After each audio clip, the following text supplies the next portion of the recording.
الحمد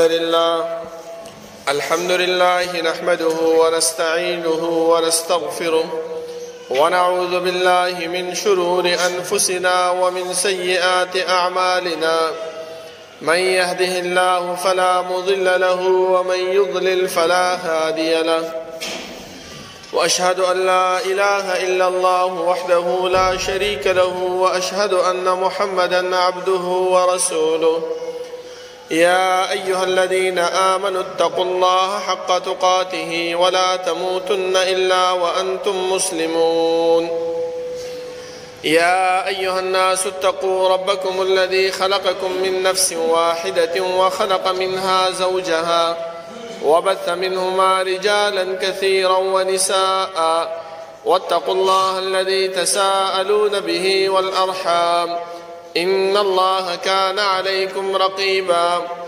يا أيها الذين آمنوا اتقوا الله وقولوا قولا سديدا يصلح لكم أعمالكم ويغفر لكم ذنوبكم، ومن يطع الله ورسوله فقد فاز فوزا عظيما.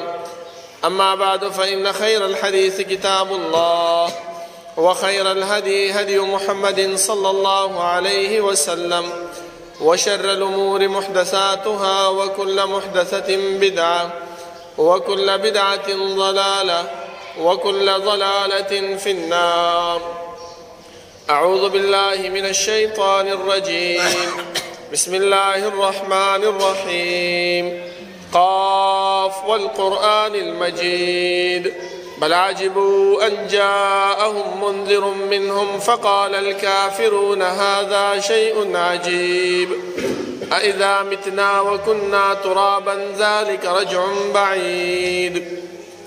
قد علمنا ما تنقص الأرض منهم وعندنا كتاب حفيظ. بل كذبوا بالحق لما جاءهم فهم في أمر مريج. أفلم ينظروا إلى السماء فوقهم كيف بنيناها وزيناها وما لها من فروج. والأرض مددناها وألقينا فيها رواسي وأنبتنا فيها من كل زوج بهيج، تبصرة وذكرى لكل عبد منيب.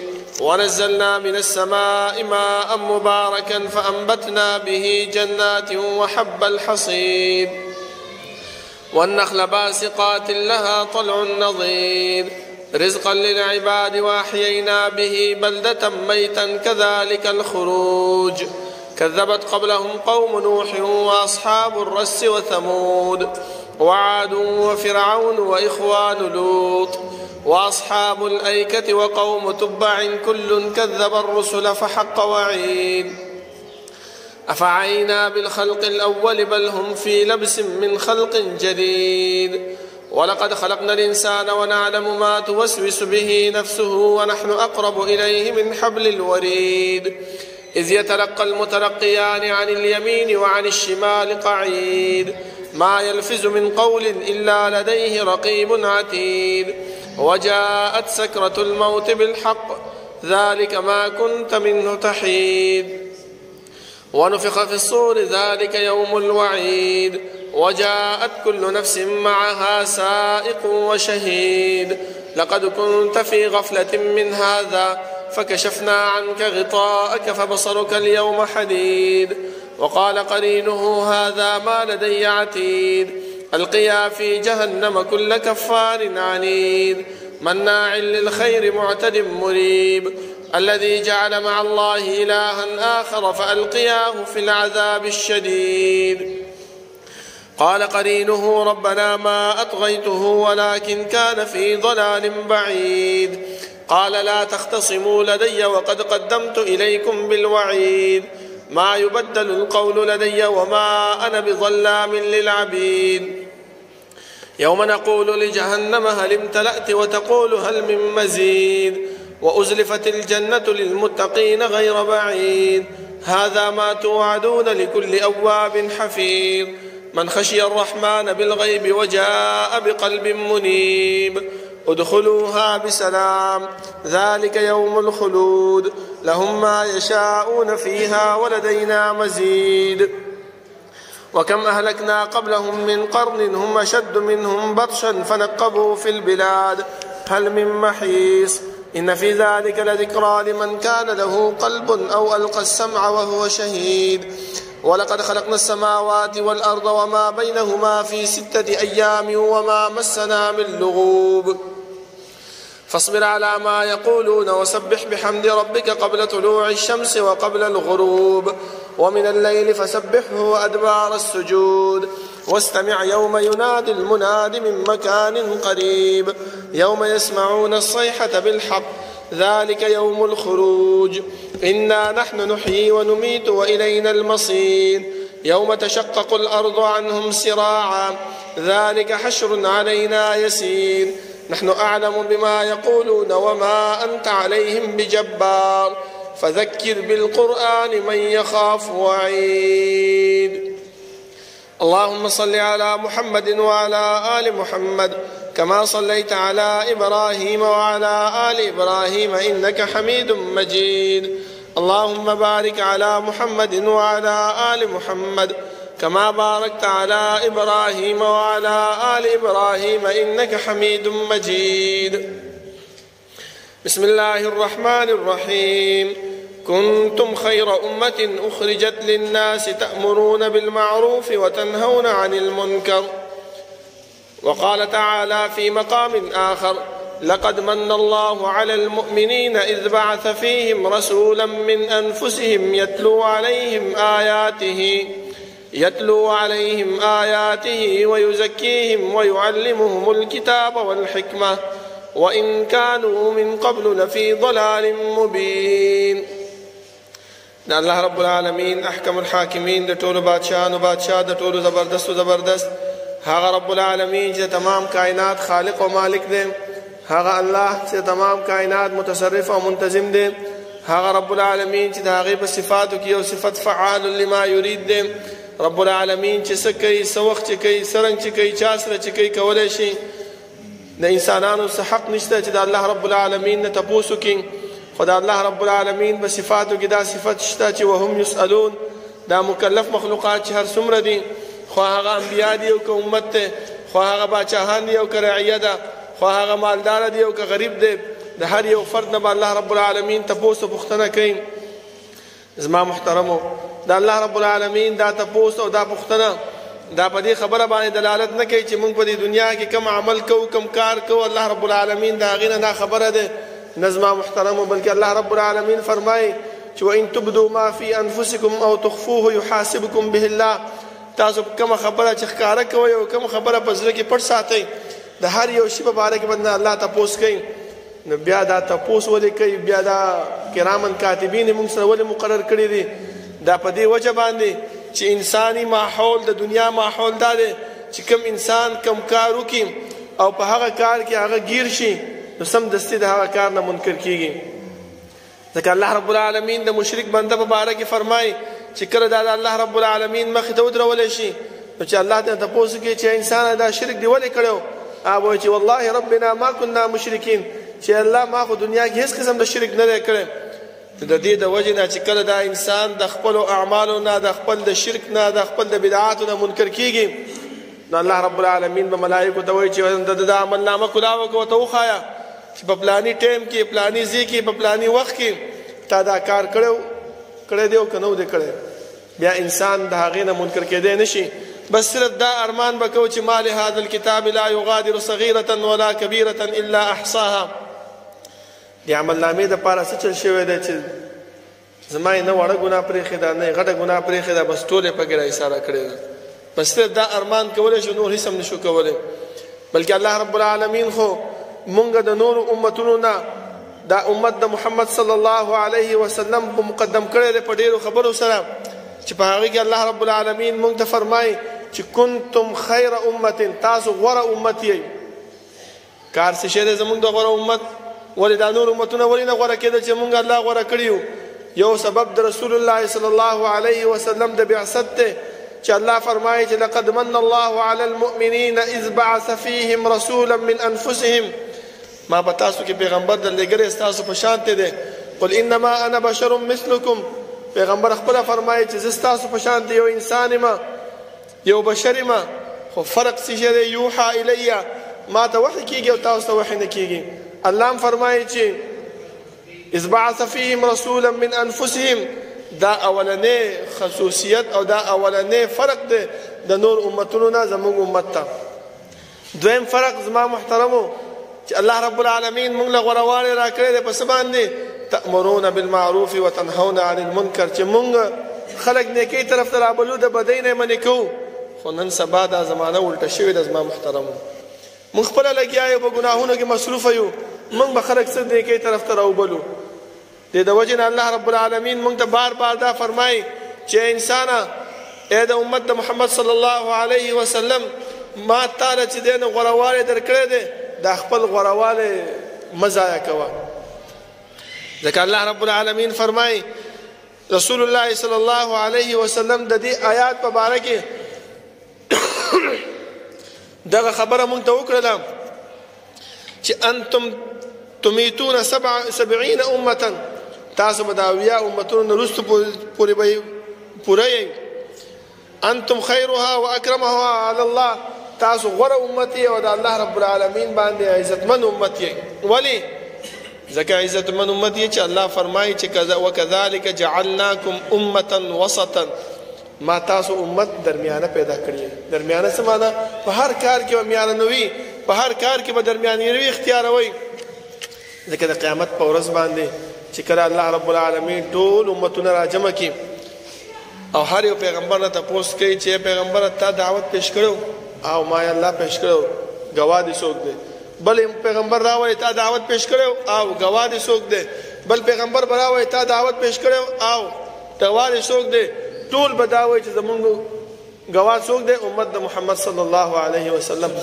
امت د محمد صلی الله علیه وسلم څنګه پته ده چې دا دې دعوت پیش کړی او که نه پیش کړی دغه قرآن کریم کې الله رب العالمین مونږ ته یو خبره بیان کړې ده تاسو سورۃ شعراء ولټوئ په هغې کې الله رب العالمین د نوح علیه السلام واقعه ذکر کړې ده د صالح علیه السلام واقعه ذکر کړې ده د هود علیه السلام د ابراهیم علیه السلام سورۃ انعام وګورئ په هغې کې الله رب العالمین د 13 انبیاو تذکره کړې ده چې دې خلکو دې قوم ته دعوت پیش کړی دی دا مونږ ته الله ښودلی دي مونږ به خامخا بیا د دیو گواهی ورکو چې الله او دیو چې دی نو خپل امت ته دعوت پیش کړو دغه غوروالی په مونږ کې موجود دی زما محترمو بل غوروالی الله رب العالمین چې پیغمبر صلی الله علیه وسلم ته ورکړی دی او پیغمبر صلی الله علیه وسلم فرمایي چې اعطیتو ما لم يعط احد من الانبیاء یو څو کارونه دي چې الله رب العالمین ما نه راکړي دي او ما نه مخکې پیغمبرانو نه دي ورکړي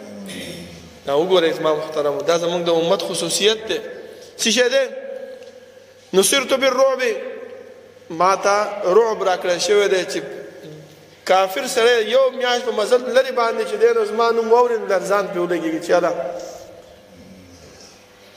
واوتیت مفاتیح الارض ما ته د دنیا خزانې راکړی شوي دي وسمیت احمد زما نوم احمد یې ښودلی شوی دی وجعل التراب لي طهورا او ما د پاره خوره چې دی نو پاک ګرځولی شوی ده تاسو وګورئ بهر وځئ تاسو چې کم کس باندې مونځ په لاره باندې راسي به سمدستي خپل څادر خور کړي او ودرېږي نور امتونو کې دا کار نه زما محترمو نن سبا خو مونږ څادر هم نه اچو په چمن کې هم دغه شانتې ودرېږو ولې پیغمبر فرمایي چې دا ځمکه تاسو لپاره پاکه ده وجعلت امتي خیر امم او زما امت چې کوم دی غوره امت ګرځولی دی دومره خاصیتونه الله رب العالمین دی امت ته ورکړي دي بل زما محترمو الله رب العالمین فرمایي چې ولله العزة ولرسوله وللمؤمنین الله رب العالمین عزت پیغمبر لم ورکړی دی او چاله ورکړی مؤمنانو له ورکړی دی اوس دغه عزت مونږ رالو خپل بربادو خپل ذلیلو بل ما محترمو الله رب العالمین مونږ ته دین کامل ګرځولی دی بل زمونږ محترمو الله رب العالمین په دین کې مونږ ته اسانتیا پیدا کړې ده تاسو وګورئ رسول الله صلی الله علیه وسلم فرمایي چې کله کم یو انسان روزهداري بیمار شي روزه ماته په سفر باندې روزه ماته کا په سفر باندې دو منځونه یو ځای وکړه په سفر باندې مونځ چې کم دی نو قصر وکړه دا ټول اسانتیا موږ ته پر الله رب العالمین مقرر کړی دي. په یخنۍ کې جرابې دي اچولې مسه پې وکړه. اوس چې موږ راځو او دغه اسانتیانې خپل ځان نه موږ لرې کوو، نو دا د الله رب العالمین او د پیغمبر صلی الله علیه وسلم د طرف نه موږ باندې سختی نه ده، بلکې دا موږ خپله ځان د طرف نه سختی په ځان باندې راوستې او سستیان په ځان باندې راوستې ده. زما محترمو، د دې په جواب کې موږ څه شی کوو؟ موږ هغه څه کوو چې په هغې باندې رب العالمین ناراضه کېږي. بل زما محترمو، الله رب العالمین فرمایي ما یرید الله لیجعل علیکم من حرج. الله رب العالمین په تاسو باندې څه سختیا نه غواړي، بلکې څه غواړي؟ اسانتیا غواړي. نو دغه اسانتیا موږ خپله د ځان نه لرې کړې ده. هغه هم څنګه لرې کړې ده؟ تاسو وګورئ زما محترم، موږ ځان ته اهل حدیث وایو، خو چې کله د احنافو جومات ته لاړ شو، هغه خپل دین هغې باندې عمل پرېږدو. ولې؟ وایي دا ملګری به مې خفه شي، یاره وایي دا جومات والا به څه وایي چې دا ده ته اوس وګورئ ټول جومات والا چې کوم دی نو مونځ یو رنګې کوي، دا مونځ بل رنګې کوي. نه زما محترمو، دې کې چې دی نو انسان غافله کېږي او شیطان دلته دا انسان چې دی نو د سمې لارې نه اړوي. ولې؟ هغه د الله رب العالمین سره دا وعده کړې وه چې لأزینن لهم فی الارض ولأغوینهم اجمعین. ای الله تا خو زه ګمراه کړم، خو دغه ستا بندګانان دې ته به زه د خلاف شریعت کار د جهنم ته د تلو عمل ابر ثواب په نیت پیش کوم او دیو به کوي او توبه به ترې نه وباسي. لکه تاسو وګورئ زما محترمو، موږ ټولو ته دا پته ده، ټولو کې اول به راشو، نور معاملات به د دنیا پرېږدو، مانځه ته به راشو. ځکه دا مونځ رسول الله صلی الله علیه وسلم فرمایي چې اولنی حساب د الله رب العالمین په باره کې هغه به د مانځه کېږي. بیا فرمایي چې چا مونځ برابر و نو هغه هر څه برابر دی، خو چې مونځ یې برباد شو نو څه شی دی؟ هر څه یې برباد دی. اوس راشئ زما محترمو، موږ څه شی کوو چې مانځه ته ودرېږو؟ نو رفع الیدین څنګه کوو؟ تاسو ښه پته چې رفع الیدین د رسول الله صلی الله علیه وسلم سنت دی، احادیثونه ثابت دي. خو بعضې زموږ علما، زموږ مشایخ هغه چې کینی د دې رفع الیدینو تردید کوي، هغه پوهېږي او د هغه رب پوهېږه.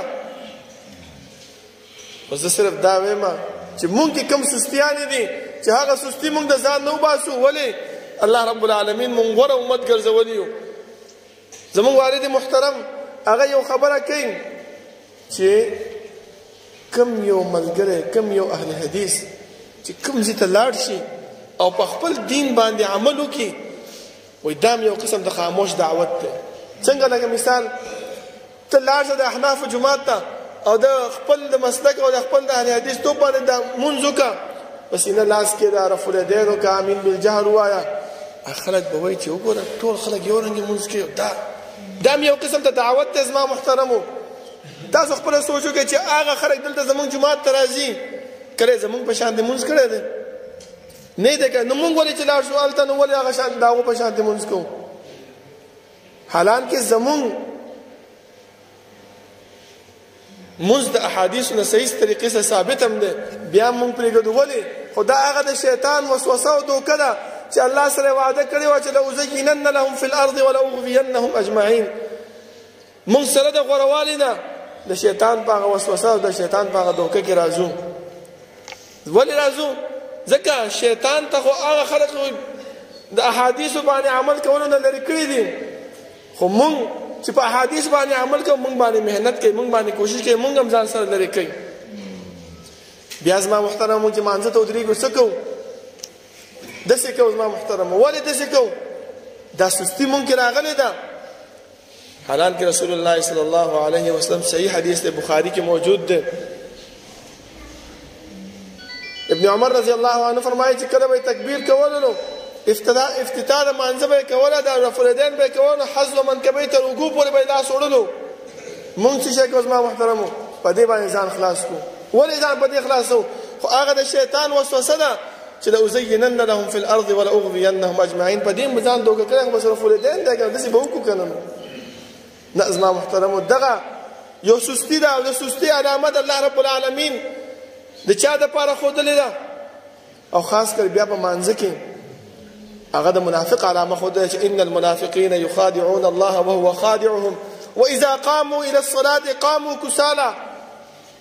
الله سره دوکه کوي خو الله سره دوکه نشي کوي، خپل ځان سره دوکه کوي.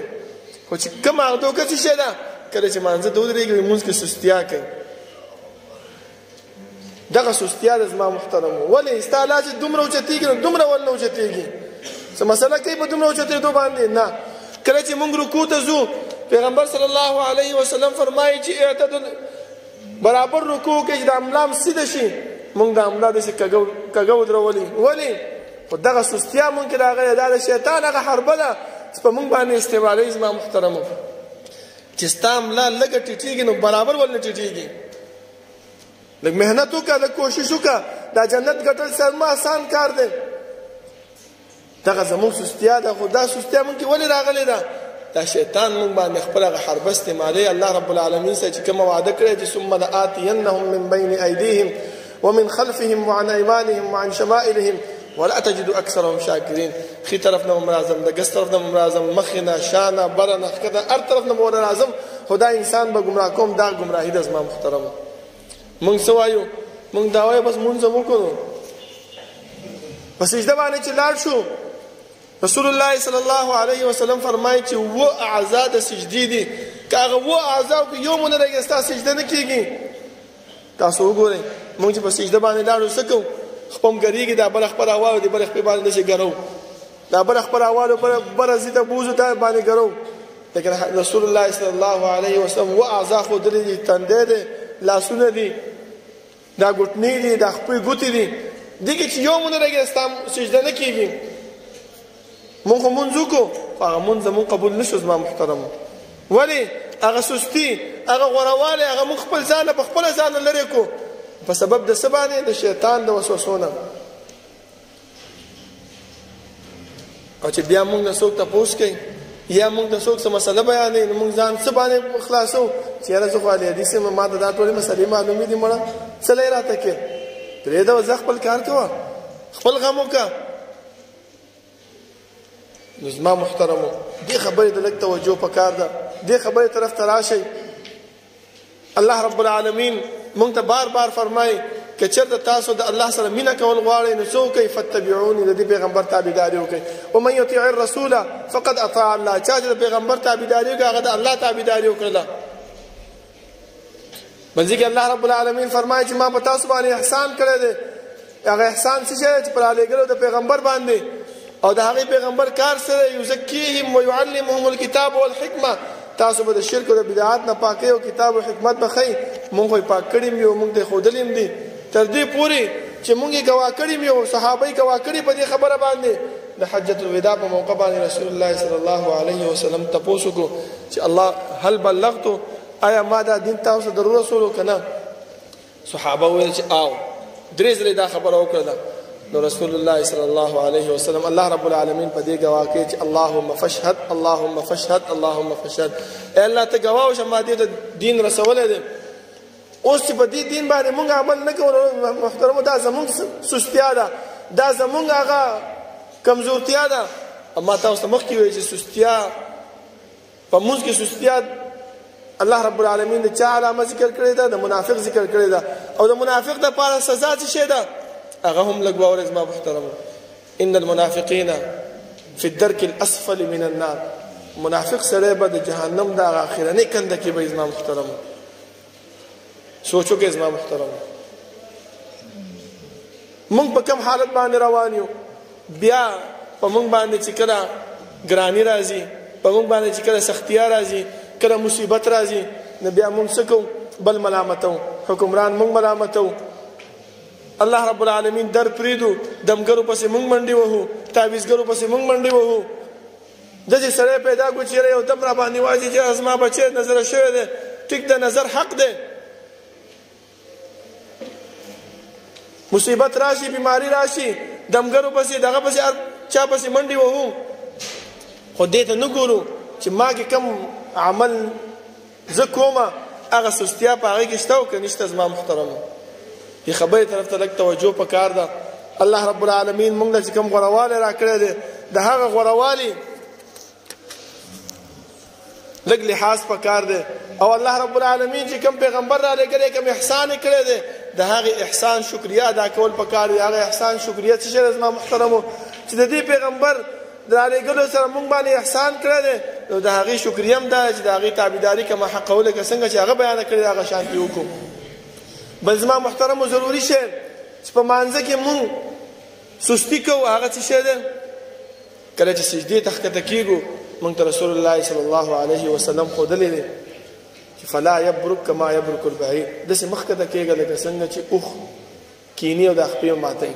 موږ چې سجدې ته ښکته کېږو دا لاسونه به دې ګوټنه باندې کېږي او داسې راتاوې کړو. دا زما محترم دې کار نه موږ پیغمبر منع کړي یو او موږ دغه کوو. ولې؟ خو شیطان موږ پسې لګېدلی چې لأزینن لهم فی الارض ولأغوینهم اجمعین. پیغمبر موږ ته فرمایي چې کله سجدې ته ځې اول لاسونه ښکته کړه بیا ګوټنې ماتې کړه. فلا یبرک مخ ښکته کېږه کما یبرک البعیر، لکه څنګه چې کیني اوښ. وګورئ دا منجمد کتابونه وګورئ زما محترمو، د لغتو کتابونه وګورئ، هغو دغه خبره لیکلې ده چې اوښ کله کیني هغه خپلې ګوټنې چې کوم دی هغه راماتوي. او پیغمبر موږ دې نه منع کړي او موږ یې کوو. موږ ته هېڅ فکر نشته، هېڅ سوچ را سره نشته دی. همدغه شانتې زما محترمو چې کله موږ په تشهد باندې کینو پیغمبر صلی الله علیه وسلم موږ ته فرمایي چې اخرنی تشهد باندې تورک کوئ، دا خپل نیغه ودروئ دا بله خپل لاندې راولئ. موږ دا شی نه کوو. موږ دواړه خپل ځان لاندې کړي وي، یا هم چې دی نو یو ودرولي دا بله هم ورپسې لاندې کړي وي، تورک نه کوو. دا ټولې سستیانې چې کوم موږ کې راغلي زما محترم دا زموږ د خپل د وجې نه راغلي. پیغمبر موږ ته هر څه بیان کړی دی، دین بیان کړی دی. دا واړه واړه خبرې دي محترمو، موږ ته څه نه ښکاري، خو د الله رب العالمین په نسبت باندې د دې اجر او ثواب ډېر دی. د مانځه نه بعد چې کوم اذکار پیغمبر ښودلي دي هغې کې دا راته ویلي دي چې الله رب العالمین ستا واړه ګناهونه معاف کړي په دې اذکارو باندې، تر دې پورې چې د بحر د سمندر د زګ برابر ولې ستا ګناهونه نه وي. موږ څه شی کوو؟ یو امام سلام واړی بل موږ اړو بهر وتي یو، یا چې په سنت باندې ولاړ یو. وایي دا سنت چېرته ځي خو نه، خو د دې عمل نه چې کوم دی نه موږ رستو شوي په څه باندې؟ زموږ د سستیا د وجې نه زما محترمه موږ دې ته توجه نه ده ورکړې، او نه موږ ته چې دی نو کوم علماو بیان کړي دغه مسایل. بس علما چې راشي پیغمبر اطاعت، پیغمبر تابعداري، دین داسې دین هغسې، خو یو مسله چې راته بیان کړی شي نو چې زموږ ذهن ورباندې کلاو شي په هغې باندې موږ عمل وکړو. ځکه زما محترمه دې خبرو ته ورکوټې مه ګورئ. تاسو ته زه ورکوټې مثال در کوم، ټیم هم پوره دی. بني اسرائیلو هغه واقعه تاسو ته معلومه ده چې یو زناکاره زنانه وه، اوبه یې څکلې د کوهي نه، چې ویې کتل سپی را روان دی او ژبه یې راویستې د تندې د لاسه. هغه خپله لوپټه راواغسته او بوټي وتړلو، اوبه یې راویسته، د سپي له یې ورکړل. زناکاره زنانه ګناهګاره زنانه په دې ورکوټې عمل باندې الله رب العالمین جنت ته بوتله. او یو زنانه چې تهجد ګزاره وه، مونځ ګزاره وه، هغه چې دی نو صرف یو پیشو یې تړلې وه چې کور کې تنګوله، نه یې پرېښوستله چې بهر دا خوراک وراک یې کړی وی، او نه یې ورله خپله څه ورکوله. په دې کې دا پیشو مړه شوله. الله رب العالمین په دې ورکوټې عمل باندې هغه جهنم ته بوتله. دغه اعمال چې کوم ما بیان کړ زما محترمو دا زمونږ د امت خصوصیات دي چې الله رب العالمین مونږ له راکړي دي، خو مونږ خپله دغه خصوصیات ځان نه څه کړي دي؟ لرې کړي دي. او د دې جزا څه شی ده؟ د دې سزا څه شی ده؟ فی الدرک الاسفل من النار.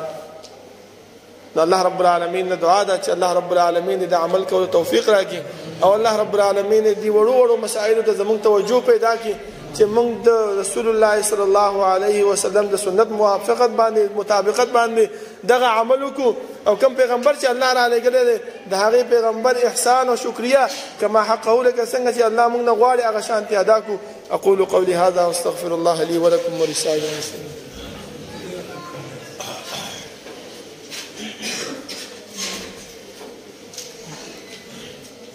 إن الحمد لله نحمده ونستعينه ونستغفره ونعوذ بالله من شرور أنفسنا ومن سيئات أعمالنا، من يهده الله فلا مضل له ومن يضلل فلا هادي له، وأشهد أن لا إله إلا الله وحده لا شريك له، وأشهد أن محمدا عبده ورسوله. أما بعد، فإن خير الحديث كتاب الله، وخير الهدي هدي محمد صلى الله عليه وسلم، وشر الأمور محدثاتها، وكل محدثة بدعة، وكل بدعة ضلالة، وكل ضلالة في النار. أعوذ بالله من الشيطان الرجيم. كنتم خير أمة أخرجت للناس تأمرون بالمعروف وتنهون عن المنكر. زما محترمو، الله رب العالمین چې موږ له کوم غورواله راکړی دی په نورو امتونو باندې، دی امت صلی الله علیه وسلم ته چې الله کوم بهتري ورکړې ده، هغه بهتریانو کې یو خبره دا هم ده زما محترمو چې انسان په هیره کې کوم خبره وشي نو په هغې باندې الله رب العالمین معافي کړې ده. لکه تاسو وګورئ روژه کې انسان په هیره باندې خوراک وکړي نو الله رب العالمین نه نیسي. انسان چې ودی په هغې باندې چې غسل واوړي په هغې باندې الله رب العالمین نه نیسي. دغه زمونږ د امت خصوصیت دی زما محترمو. بل زمونږ د امت خصوصیت چې الله رب العالمین بیان کړی دی هغه د رسول الله صلی الله علیه وسلم دعا ده چې الله زما دا امت په یو ځل باندې مه هلاکوه لکه څنګه چې نور امتونه تا په یو ځل باندې تباه کړي دي. ګینې نو زمونږ اعمال، زمونږ کردار، زمونږ اقوال هغه د دې خبرې موافقت دی چې الله رب العالمین مونږ باندې عذاب را نازل کړي. خدا د زمونږ د پیغمبر صلی الله علیه وسلم هغه دعا ده، هغه احسان دی په مونږ باندې چې الله فرمایي لقد جاءكم رسول من انفسكم عزيز عليه ما عنتم حريص عليكم بالمؤمنين رؤوف رحيم. حرسناک دی چې دا انسانان د الله رب العالمین د جهنم د اور نه بچ شي او مهربان دی په مؤمنانو باندې. دا هغه مهرباني ده زما محترم چې الله موږ ته بیان کړې ده. د الله رب العالمین نه دعا ده چې الله رب العالمین دې موږ نه هغه اعمال والي چې هغه اعمال زموږ د جنت د تلو وي او هغه اعمال طرف ته زموږ توجه او شوق پیدا کړي چې په کم کې زموږ سستیا پیدا شوې ده، کم کې چې موږ د منافقینو صفت طرف ته، د منافقینو علاماتو طرف ته ورځو، د هغې نه دې الله رب العالمین موږ وساتي. ربنا لا تزغ قلوبنا بعد إذ هديتنا وهب لنا من لدنك رحمة إنك أنت الوهاب. ربنا اغفر لنا ولإخواننا الذين سبقونا بالإيمان ولا تجعل في قلوبنا غلا للذين آمنوا ربنا إنك رؤوف رحيم. ربنا لا تؤاخذنا إن نسينا أو أخطأنا ربنا ولا تحمل علينا إصرا كما حملته على الذين من قبلنا ربنا ولا تحملنا ما لا طاقة لنا به واعف عنا واغفر لنا وارحمنا أنت مولانا فانصرنا على القوم الكافرين. صفونا برابر کے نزدین. جزاك الله.